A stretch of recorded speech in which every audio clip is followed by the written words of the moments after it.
Jesus é bom. Aleluias. Esse nosso Deus é um Deus que não falha.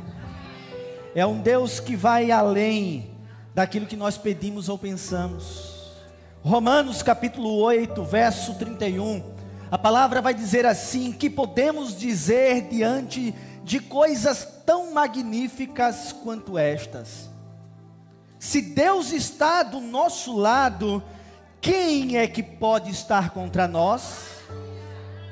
Visto que Ele não poupou nem o seu próprio Filho, mas o entregou por todos nós, será que certamente não nos dará, e de graça, todas as coisas? Eu não sei se você entendeu o que é que esse texto traz para nós.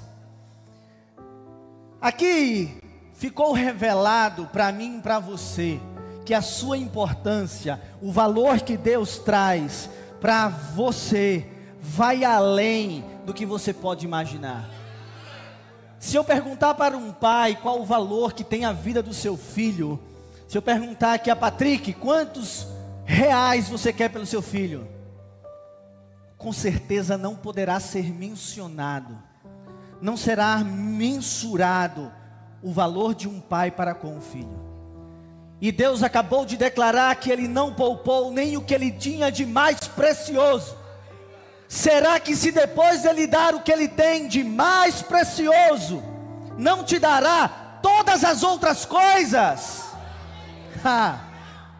Feche os teus olhos, meus irmãos. Pai, Tua palavra é verdadeira, Tua palavra é poderosa. A verdade não é um conceito, é uma pessoa. É por isso que nós podemos confiar no que está escrito. É por isso que nós podemos andar por fé, sabendo que onde pisamos, está convicto de que tudo aquilo está preparado, porque onde pisamos, é ali também uma representação do céu, porque a palavra nos diz que nós somos embaixadores. E se ela nos diz que nós somos embaixadores, representantes de um rei, aonde quer que estejamos, esse reino precisa ser representado. Então, Pai, em nome de Jesus, nesta tarde, fala aos nossos corações, ensina-nos de maneira particular, específica, para que nós possamos exercer na terra essa embaixada, para que possamos representar o céu de maneira digna, porque a Tua palavra nos chama para uma responsabilidade. E é por isso, Pai, que nós entendemos que sem Ti nada, absolutamente nada poderemos fazer. Então, em nome de Jesus, fala, Pai, conosco de maneira particular nessa tarde, em o nome de Jesus, amém e amém. Os irmãos podem sentar. Obrigado, louvor, vocês são bênção. Como nós temos sido abençoados, irmãos, por esse louvor que tem aberto o caminho para a palavra, para que o seu coração esteja pronto para tudo aquilo que Deus tem preparado para nós. Irmãos, nós temos na Bíblia diversos personagens marcantes. Quem nunca ouviu histórias sobre Davi, sobre Salomão? Mas tem um cara espetacular, chamado Pedro.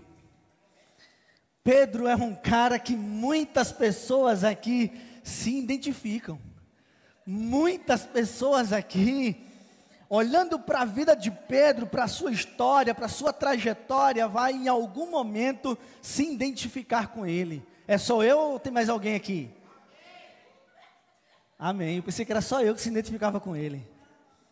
Mas Pedro é um cara assim, fenomenal, né? Falar sobre a vida de Pedro, da sua trajetória, do como ele entrou nesse patamar de ser lembrado quando alguém fala sobre Jesus, é quase impossível falar do ministério de Jesus e não mencionar Pedro. Porque ele foi um cara ímpar em todo o seu chamado, em todo o seu ministério. Mas hoje a gente vai aprender um pouco, vamos tratar de algumas particularidades desse chamado, vamos verificar algumas coisas acerca dessa identidade que foi forjada em Pedro. E trazendo para essa análise, eu daria um nome de forjados pelo processo. Quando nós entendemos que Pedro, ele era um cara extraordinário, nós precisamos começar a entender desde quando ele foi chamado. Então eu quero que você entenda, o primeiro ponto que eu quero tratar com você e deixar claro para você, é que o encontro com Jesus muda a nossa identidade. E identidade, eu não estou falando do seu documento de identidade, eu estou falando do seu conjunto de princípios e valores que forjam o seu caráter. Jesus, ele quando encontrou-se com Pedro, ou Pedro encontrou-se com Jesus, aconteceu uma coisa muito interessante.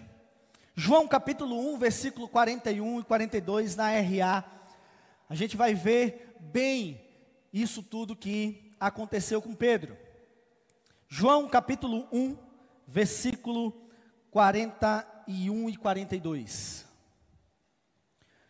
João capítulo 1, apareceu.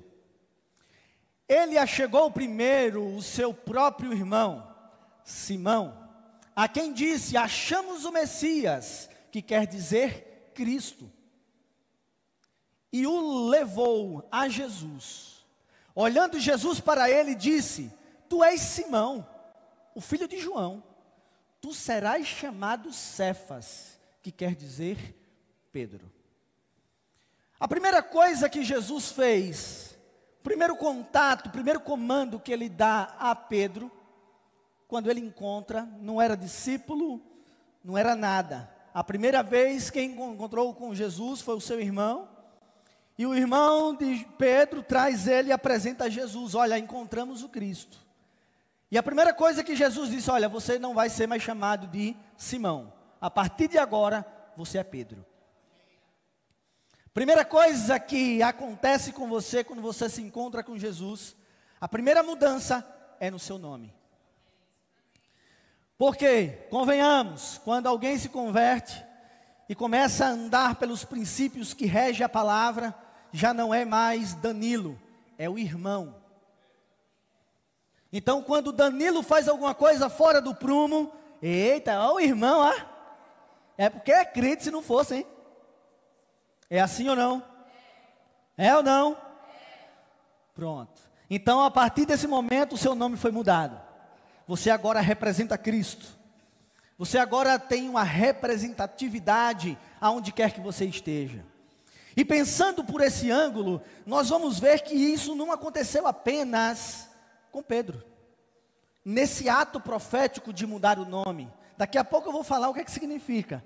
Mas antes de acontecer com Pedro, aconteceu outras vezes. Quem lembra de Abrão? Abrão era pai excelso, pai ilustre, mas não representava o seu propósito. Mas não representava o seu chamado na terra. Então a primeira coisa que Deus tratou em cuidar foi do seu nome. A partir de agora, Abrão, você será chamado de Abraão, pai de muitos. Então, naquele momento, Abraão passou a entender que o seu nome representava, decretava, profetizava sobre o seu propósito. Porque dentro de casa, os seus empregados, todo canto que ele ouvia as pessoas chamando ele, já não era mais um pai excelente, agora era pai de muitos, pai de multidões. Ei, pai de multidões, vem aqui. Ei, pai de muitos, me ajuda aqui. Então, quando nós entendemos que o nosso nome, ele vai ser mudado, vai ser aperfeiçoado, para que nós possamos entender qual o nosso propósito, vamos começar a entender bem o que aconteceu com Pedro. Porque esse ato profético, de mudar o nome de Pedro, de Simão para Pedro, porque Simão quer dizer aquele que ouve. E Pedro significa fragmento de pedra, ou pedregulho, ou pedrinha. E a imagem aqui não é uma pedrinha qualquer. Imagine uma pedra grande e que alguém chega lá e tira uma pequena pedra. Pedro recebe o nome profético de que ele estaria sendo tirado de uma pedra maior. Eu não sei se você entende o que aconteceu com Pedro, porque assim como aconteceu lá em Gênesis 17:5 com Abraão, em João 1:41, Jesus fez com Pedro. Mas naquele momento Pedro não passou a seguir Jesus. Pedro voltou para a sua vida e foi viver a sua vida, mas ele estava ali. Rapaz, agora eu me chamo Pedro.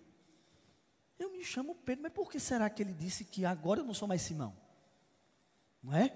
Porque às vezes a gente não entende algumas coisas que acontecem, que aparecem na Bíblia, né? Como de repente a gente encontra algumas pessoas achando que a viúva de Sarepta era o marido dela. Mas não, irmão, Sarepta era a cidade onde ela morava. Tá? Que a gente fala viúva de Sarepta, o cara diz, eita, ele morreu de quê? Não, irmão, é a cidade que ela morava. Não era o marido dela. Não é? Então, a gente vê que o nome, ele carrega uma identidade. O nome, ele carrega uma informação. E Pedro não foi diferente. Não é? Quando Jesus deixou claro que ele a partir de agora seria Pedro, as coisas começaram a mudar. Porque a gente precisa entender que aqui, nesse momento, o novo nascimento ainda não estava disponível. Aqui, nesse momento, né, Pedro não tinha acesso a tudo o que eu e você temos. Hoje, quando nós entregamos a nossa vida para Jesus, não é o nome que nos é mudado, é a natureza. Vou repetir. Hoje, quando nós entregamos a vida para Jesus, não é o nome que é mudado, é a natureza. João capítulo 1, versículo 12 diz que mas todos aqueles quanto o receberam, deu-lhes o poder ou o direito de serem feitos filhos de Deus, a saber, aqueles que creem no seu nome. Então todos aqueles que aceitam e que creem em Jesus, deixam de ser criaturas e passam agora a ser filhos. E como filhos as coisas mudam de figura. Só que Pedro ainda não sabia disso. Hoje somos privilegiados, nós já sabemos de tudo isso. Nós temos essa informação pronta para nós. Mas Pedro ainda não. Antes o Espírito Santo só vinha sobre as pessoas. Hoje eu e você temos o Espírito Santo dentro de nós. Há uma grande diferença de vir sobre e de estar dentro. Amém, irmãos? E a gente, quando olha para Pedro, a gente vai ver algumas características. Ele era um pai de família, trabalhador. E detalhe do trabalhador, é um trabalhador ocupado. Porque Deus, Jesus, não chama desocupados. Vou repetir. Jesus não chama desocupados. Jesus, quando chama Pedro, faz o segundo encontro de Jesus com Pedro, a gente vai ver que Pedro estava ocupado e bem ocupado. Não é? Ele era um cara experiente no que ele fazia, era empreendedor, né? E a gente vê isso, né, que ele era um pai de família, empreendedor, em toda a sua história. Lá em 1 Coríntios 9:5, vamos ver que ele tinha uma esposa, e que essa esposa passeava com ele, ia por ele, para onde quer que ele fosse. E em Mateus 8:14, vamos ver Jesus curando a sogra de Pedro. Se ele curou a sogra, obviamente ele tinha uma esposa, né, irmãos? Então a gente já passa a entender esses fundamentos. Só que o segundo encontro de Jesus com Pedro, e agora eu entro no segundo ponto. Eu posso chamar esse segundo ponto de apontando o propósito. Mateus capítulo 4, verso 18. Mateus capítulo 4, verso 18. Na Bíblia Viva.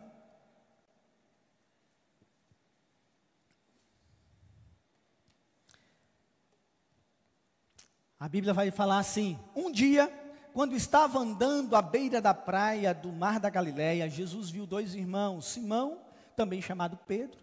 Veja que agora ele já tinha assumido o nome, né? Agora ele já havia assumido o nome de Pedro. E seu irmão André, eles estavam num barco, pescando com uma rede, pois eram pescadores por profissão. Jesus gritou: venham comigo, e eu lhes mostrarei como se tornar pescadores de homens. Naquele momento, o chamado de Jesus ecoa dentro do ser de Pedro. Porque a resposta de Pedro, ela é imediata. Próximo verso. No mesmo instante, eles deixaram as suas redes e o seguiram. Naquele momento, Pedro, é impressionante, irmãos. Eu quero que você se coloque no lugar de Pedro. Você já teve a experiência de alguém entregar uma palavra de Deus para você, ou através de uma ministração, uma palavra penetrar na sua alma, no seu espírito, e você entender: isso foi comigo? Já tiveram essa experiência? Agora imagine essa experiência vindo da boca de Jesus. Diretamente, presencialmente. Não foi através do seu corpo na terra, foi a boca de Jesus. Pedro, André, sigam-me, que eu lhes mostrarei como se tornarem pescadores de homens.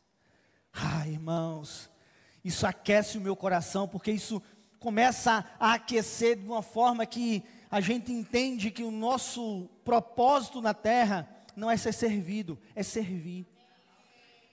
É tocar vidas, é ver quando, através daquilo que nós vivemos, fazemos e falamos, toca na vida de pessoas que elas mudam de rumo. Isso torna tudo que nós vivemos aqui de forma extraordinária. Jesus olhava para Pedro, vendo o que ele se tornaria, e não como ele estava naquela estação, naquele nível ou naquela fase. Você precisa começar a se enxergar pelos olhos de Deus. Você precisa começar a se enxergar assim como ele enxerga você. Porque Pedro, quando ouviu aquele chamado de Jesus, ele acreditou no que estava ouvindo. A ponto de a palavra dizer que ele, no mesmo instante, ele não pensou, ele não calculou, disse: eita, o que é que vai acontecer com a minha empresa? Eita, o que é que vai acontecer? Será que eu vou ter dinheiro para colocar comida na mesa? Ele não fez cálculo, ele imediatamente deixou tudo e seguiu a Jesus. No momento que ele segue a Jesus, ele estava ali acreditando que ele poderia fazer coisas incríveis. Ele acreditou nesse propósito e realizou coisas incríveis. Ele era o mais ousado, ele era o que mais perguntava, né? Quando Jesus estava em cima do mar, andando em cima das águas, venha, todo mundo ficou com medo. Quem foi que meteu a cara para fazer? Pedrão. Né? Pedrão disse: não, é comigo, eu vou. Só que quando a gente começa a falar de Pedro, logo o cara vem falar: mas ele afundou, irmão. Mas quem foi que o outro que andou por cima das águas? Quem foi o outro que fez? Não, ninguém, só Pedro. Ninguém pode dizer que andou por cima das águas a não ser Pedro, não é? A Bíblia não vai dizer quanto tempo ele passou andando. A gente sabe que no momento ele afundou. E ele só afundou porque ele olhou para si mesmo. Porque aqueles que não olham para si mesmo, entendem que não tem como, na nossa força, fazer alguma coisa produtiva, nunca deixará de produzir fruto. Nunca.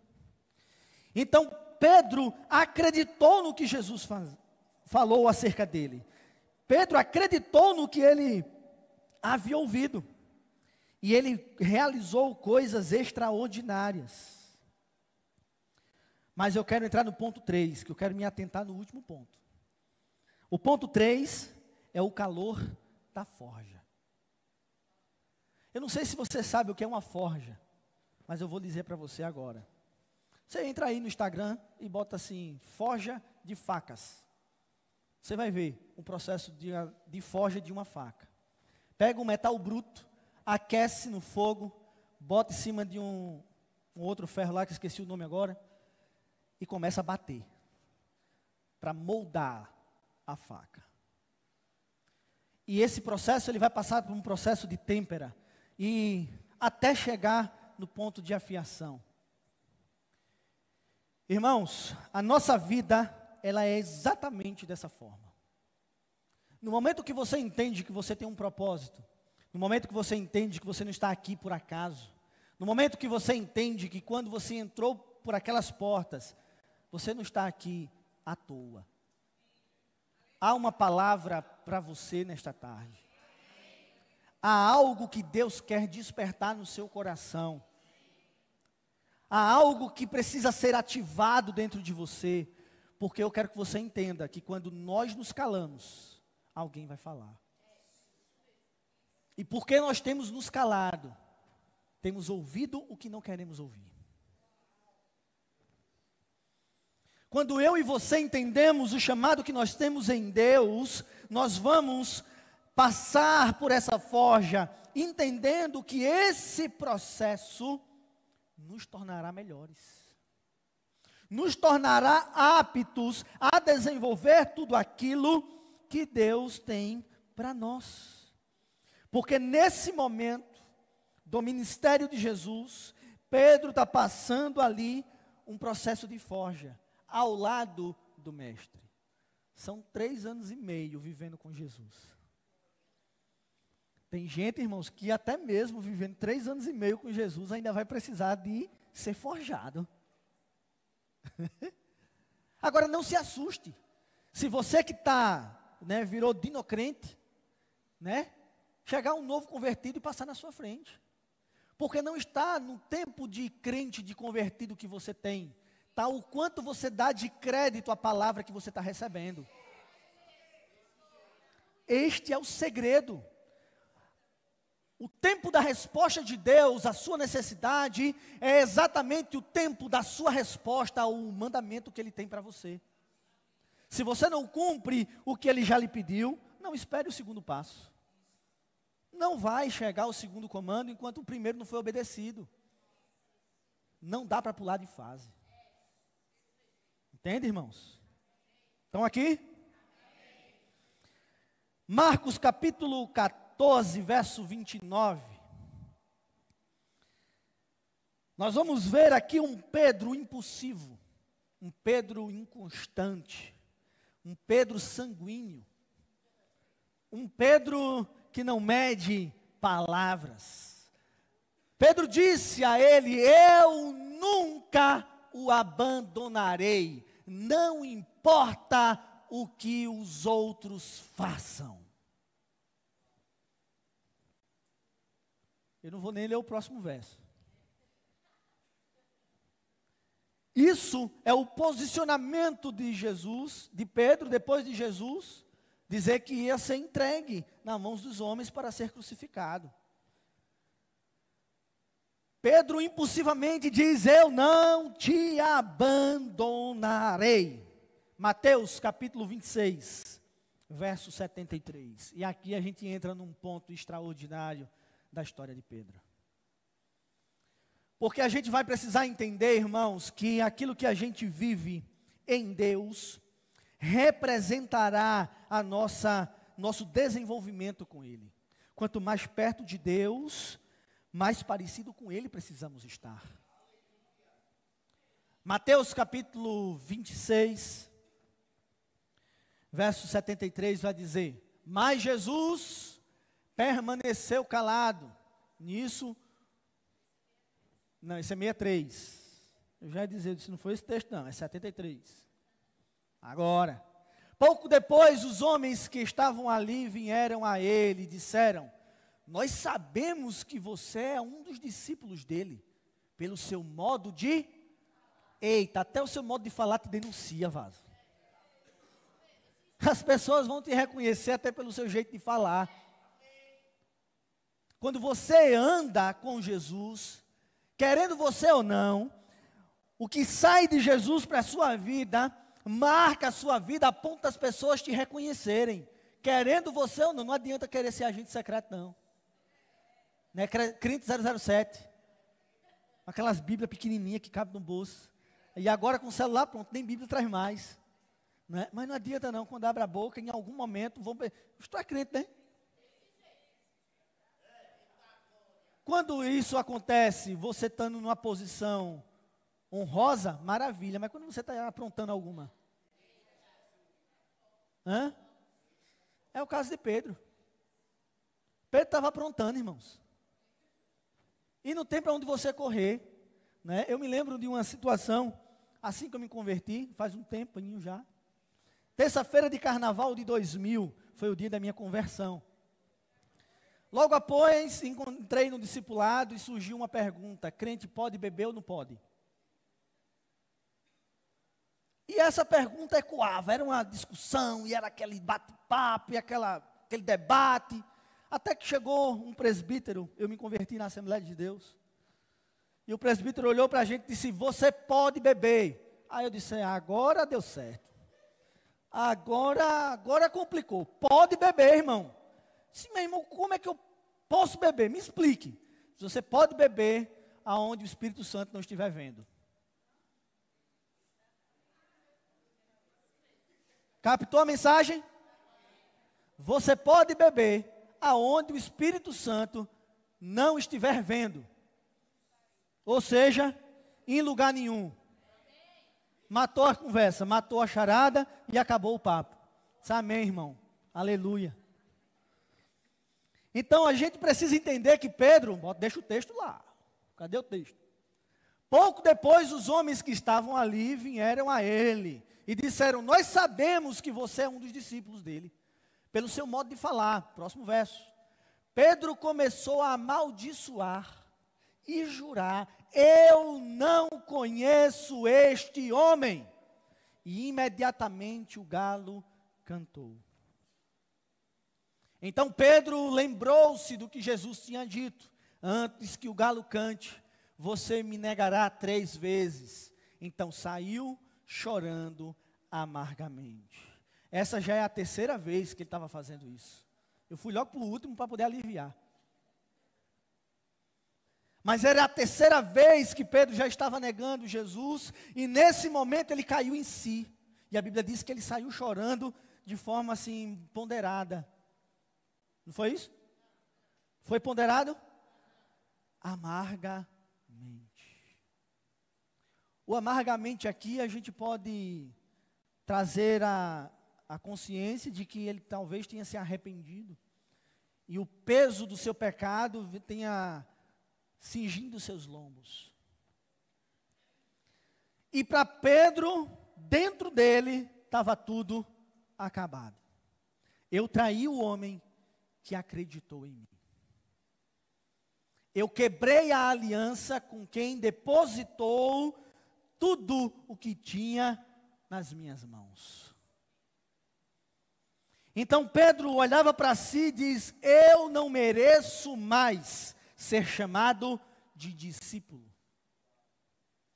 Eu não faço mais parte dessa aliança. A impotência, a incapacidade, a culpa invadiram a vida de Pedro. De uma forma mas tão profunda, que a gente precisa entender essa fase da vida de Pedro como o revestimento. 4º ponto. Marcos capítulo 16, verso 6 e verso 7.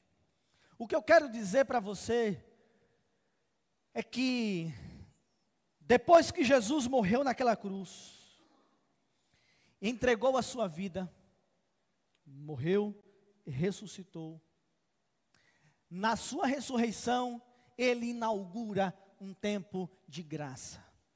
Entramos agora na dispensação da graça, não no tempo da libertinagem, onde você pode fazer qualquer coisa porque ele deu na telha. É no tempo da graça. A graça, existe uma diferença muito particular entre graça e misericórdia.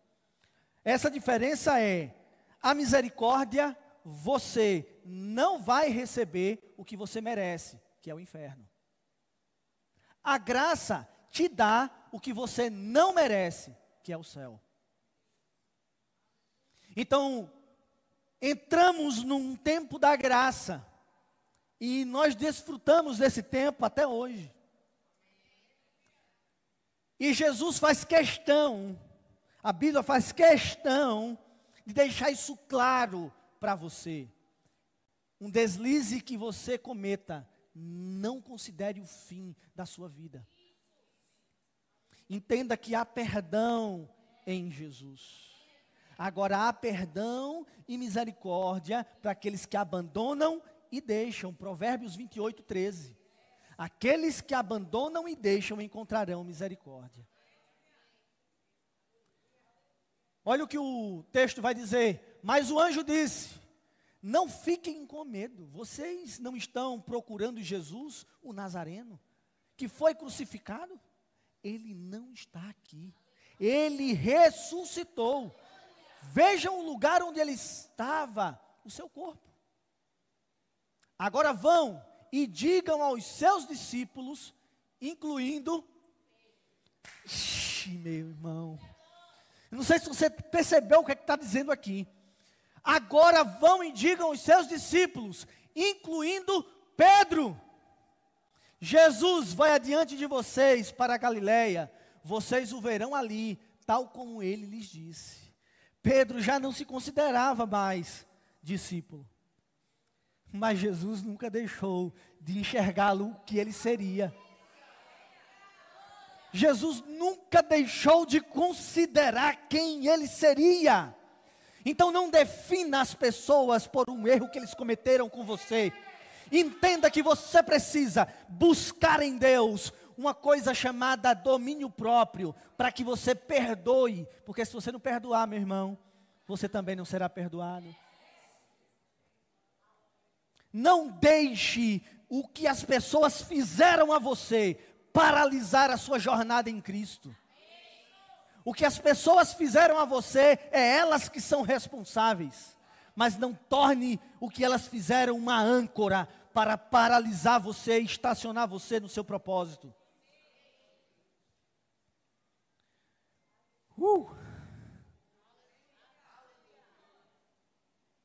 João capítulo 21, versículo 9. Estar em Cristo, estar em Jesus, é exatamente uma experiência extraordinária. Porque nessa jornada você vai viver e experimentar coisas que até os seus olhos, quando veem, duvidam. Quando chegaram, viram uma fogueira acesa. Se você anotar o texto aí, começar a ler o capítulo 21 de João, você vai ver que Pedro, depois que deixou Jesus, que aconteceu tudo aquilo, ele voltou para a vida dele. E ele voltou para onde? Para pescar. E ele não foi sozinho, porque é assim que acontece. Tem pessoas que não conseguem entender o seu chamado, ou não conseguem viver o seu propósito, e não vão querer paralisar só, vão levar você com eles. E Pedro fez isso com alguns. Só, eu vou voltar para pescar. Aí eles vão e dizem: não, eu vou pescar com você. A gente vai pescar junto. E eles foram pescar. Só que daqui a pouco, volta aí um pouquinho o texto. Simão Pedro disse: vou pescar. Olha aí, no versículo anterior. Simão Pedro disse: vou pescar. Nós vamos também, disseram os outros. E eles foram, entraram no barco, mas não pegaram nada a noite toda. Por que será que não pegaram nada a noite toda? Ao amanhecer, Jesus estava na praia, mas os discípulos não podiam perceber quem era. Ele lhes perguntou: filhos, pegaram muitos peixes? Ele gritou da praia. Não responderam. Então ele disse: atirem a rede do lado direito do barco, que vocês vão conseguir pescar muitos. Fizeram assim e não podiam mais recolher a rede, por causa da enorme quantidade de peixes. Isso é o que acontece quando nós decidimos obedecer e estar debaixo da palavra. Então o discípulo a quem Jesus amava, ou seja, João, disse a Pedro: é o Senhor. Nisso, Simão Pedro vestiu a capa, porque estava só com a roupa de baixo. Saltou na água e nadou até a praia. Os outros discípulos ficaram no barco e puxaram a rede, carregada para a praia, distante cerca de 90 metros. Quando chegaram, viram uma fogueira acesa, com peixes sobre a brasa, também havia pão. Eu não sei se vocês entenderam, mas Jesus, quando chegou, perguntou se eles tinham pescado alguma coisa. Pedro, João e os outros que estavam com eles comeram um peixe que nunca nadou e comeram um pão que não passou na mão do padeiro. Porque quando eles chegaram na praia, já havia peixe sobre a brasa e pão pronto. O maná de Deus já estava preparado. Essa refeição representava a comunhão, porque você não chama para sentar à mesa com quem você não considera e não honra. Então Jesus fez questão de chamar e entregar tudo o que ele tinha pela vida deles. Vamos agora para o verso número 15. E depois de comerem aquela refeição, aquele peixe que nunca nadou e aquele pão que não passou pela mão do padeiro, que não veio de nenhuma padaria, Jesus agora começa a conversar com Pedro. E aqui está o ponto crucial da trajetória de Pedro. Depois da refeição, Jesus perguntou a Simão Pedro: Simão, filho de João, você me ama mais do que esses outros? Sim, respondeu Pedro, o Senhor sabe que eu sou seu amigo. Então pastorei os meus cordeiros, disse Jesus. Próximo verso. Jesus repetiu a pergunta: Simão, filho de João, você me ama de verdade? Sim, Senhor, disse Pedro, o Senhor sabe que eu sou seu amigo. Então cuide das minhas ovelhas, disse Jesus. Mais uma vez ele perguntou: Simão, filho de João, você é mesmo meu amigo?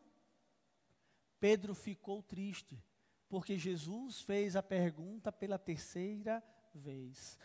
O Senhor conhece todas as coisas. O Senhor sabe quem eu sou. Disse ele, Jesus disse, então pastorei as minhas ovelhas.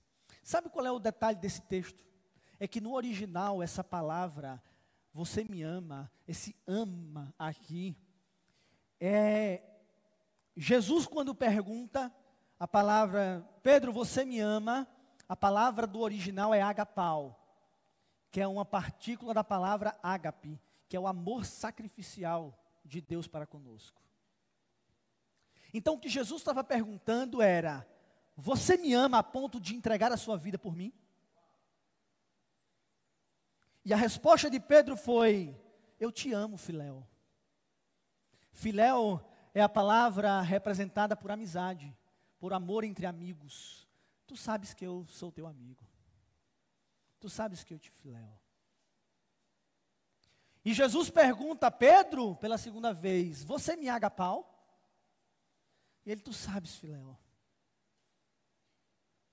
Então, essa versão traduziu bem. Quando Jesus pergunta: Pedro, você me ama? Ele diz: tu sabes que eu sou o teu amigo.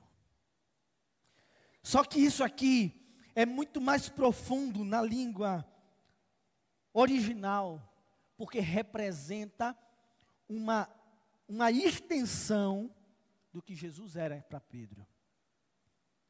Não apenas uma declaração individual ou inconsequente. E naquele momento, Pedro já não era mais aquele inconsequente. Pedro já não era mais aquele cara impulsivo. Na terceira vez, ele disse: tu sabes, Senhor, porque tu conheces todas as coisas e sabe quem eu sou. Detalhe, aqui Jesus já tinha ressuscitado. Aqui, o tempo da graça já estava disponível. Nesse momento, Pedro nasce de novo. Nesse momento, Pedro crava os seus pés. Eu sou Pedro, uma pequena rocha, que da rocha eterna fui tirado. Naquele momento, Pedro, ele ativa o seu propósito, numa conversão genuína. Porque nós vamos ver que logo após isso, Atos capítulo 1, versículo 8, Jesus dá uma instrução aos discípulos: fiquem em Jerusalém até que vocês sejam revestidos de poder, que do alto sejam revestidos de poder.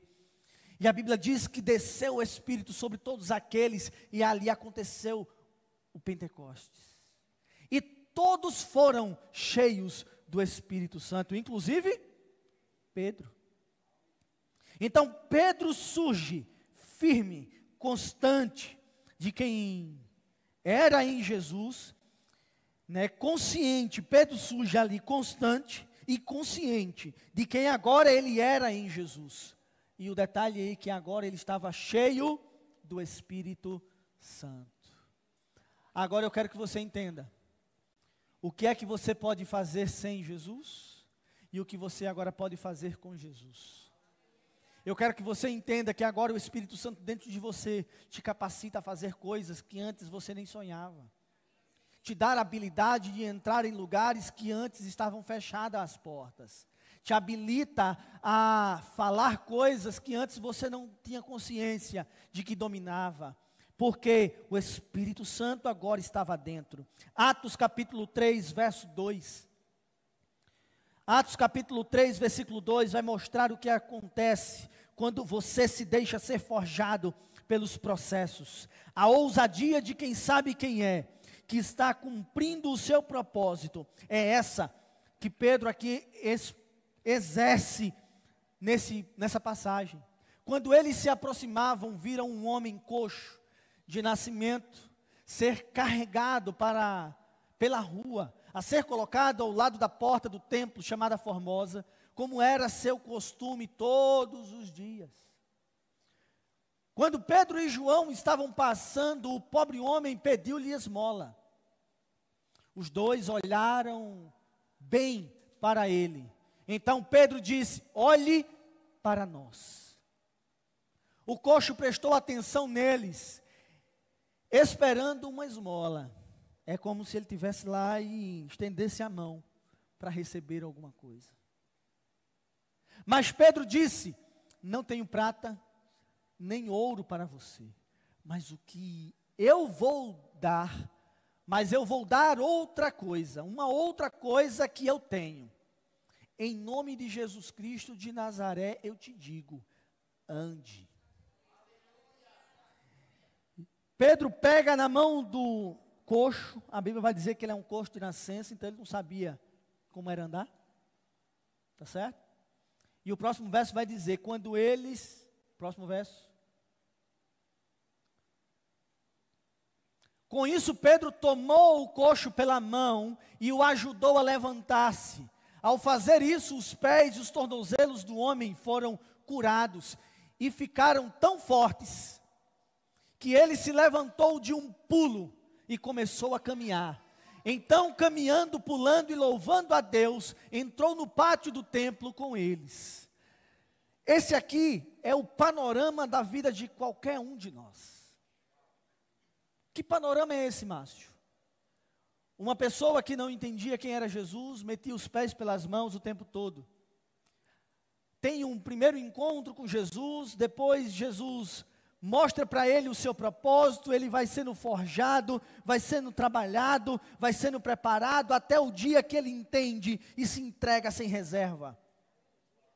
Quando isso acontece, ele agora passa a saber quem ele é, e em Cristo, ele começa a exercer a autoridade disponível no nome. E essa autoridade te dá ousadia para fazer o que antes você não tinha ousadia para fazer. E nesse momento, você quando se dispõe a fazer o que você não podia fazer antes, pelas suas próprias forças, pessoas são curadas, pessoas são salvas, pessoas são transformadas, e através disso, o nome de Jesus é glorificado. Fique de pé, louvor pode subir. Então eu e você precisamos entender que a ousadia que está disponível no Espírito Santo é para qualquer um que já entregou a sua vida para Jesus. É para qualquer um que entende que o que ele fez naquela cruz não foi por um, mas foi por todos. E aquela cruz nos dá acesso a tudo o que é do Pai. Porque eu quero dizer uma coisa para você, e anote isso: você é o maior limitador do seu próprio sucesso. Eu vou repetir: você é o maior limitador do seu próprio sucesso. Se você percebe que não está avançando, reveja as suas sementes, reveja as suas práticas, porque com certeza você vai ser tocado pelo Espírito a consertar e alinhar o que o Espírito Santo já disse para você fazer. E diante dessa verdade, de que você é o limitador do seu próprio sucesso, de que Jesus, Ele é tudo o que nós precisamos para avançar, assim como Pedro precisou entender, e no momento que ele entendeu, avançou. Eu não tenho como te dizer mais o que aconteceu com Pedro, mas após o dia de Pentecostes, após ele sair e ser revestido, a primeira pregação de Pedro, 3.000 vidas se converteram, 3.000 pessoas vieram a Cristo. O segundo discurso de Pedro, quase 5.000.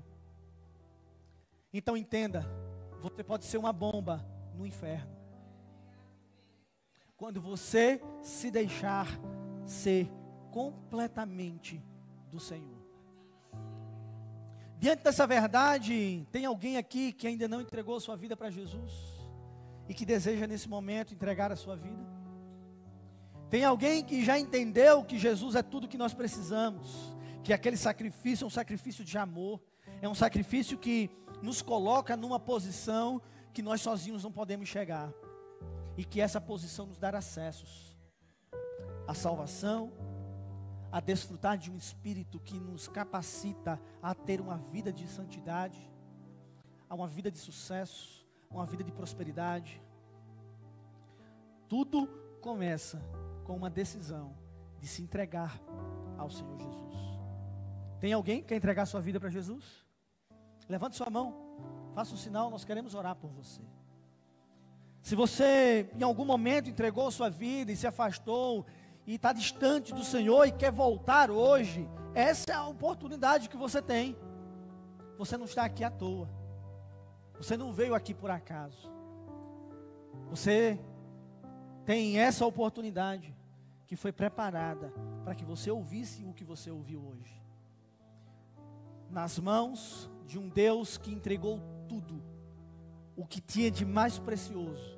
Por amor a você, você pode ser um potencial gigantesco, um potencial ilimitado, nas mãos de um Deus que nunca perdeu.